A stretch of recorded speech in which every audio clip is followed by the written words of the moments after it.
అందరికీ నమస్తే. నా పేరు డాక్టర్ శ్రీకాంత్. నేను శ్రీ గాయత్రి హాస్పిటల్ సత్తుపల్లిలో వర్క్ చేస్తున్నాను and I'm the head doctor here. ఈరోజే డాక్టర్స్ డే సందర్భంగా మా హాస్పిటల్లో కేక్ కటింగ్ జరిగింది. అండ్ నేను మీ ముందుకు ఎందుకు వచ్చానంటే, రాబోతున్న కాలం వర్షాకాలంలో ముఖ్యంగా మనకి విష జ్వరాలు లాంటివి ఎక్కువ వస్తుంటాయి. మలేరియా, టైఫాయిడ్, డెంగ్యూ లాంటి జ్వరాలు ఎక్కువ వస్తుంటాయి. దీని నుంచి మీరు చాలా జాగ్రత్తలు తీసుకోవాల్సి ఉంటుంది. ఎక్కువగా ఏంటంటే దోమల నుంచి దూరంగా ఉండాలి. నిల్వ ఉంచిన నీళ్లు వాటిపైన ఈగలు వాలకుండా కానీ దోమలు వాలకుండా కానీ చూసుకోవాలి. అట్లా వాలిన ఎట్లా అంటే మిమ్మల్ని ఎలా ప్రొటెక్ట్ చేసుకోవాలంటే దోమతెరలు వాడడం కానీ, మన ఇంట్లో మస్కిటో రెపలెంట్స్ వాడడం కానీ, నిల్వ ఉన్న నీళ్ళుని అంటే నిల్వ లేకుండా చేసుకోవాలి.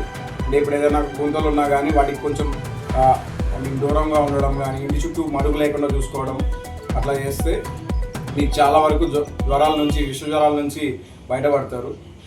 కనిపించిన వెంటనే మీకు అందుబాటులో ఉన్న వైద్య కేంద్రాల్లో కానీ, నియర్ బై డాక్టర్స్ దగ్గర నుంచి వాళ్ళ దగ్గర నుంచి హెల్ప్ తీసుకొని మీరు జాగ్రత్తగా ఉండవలసిందిగా కోరుచున్నాను.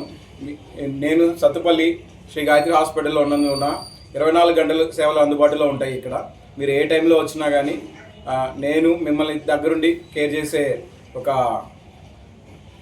చేయగలను. అండ్ మా స్టాఫ్ అందరూ మంచి ప్రొఫెషనల్ స్టాఫ్ ఉంటారు. అందరూ మిమ్మల్ని బాగా చూసుకుంటారు. అండ్ నేను మీకు గ్యారెంటీ ఇస్తాను, మీరు వెళ్ళేటప్పుడు మీ జ్వరాల నుంచి, మీకు ఉన్న రోగాల నుంచి ఉపశమనం లభిస్తుందని. అందరికీ థ్యాంక్ యూ సో మచ్.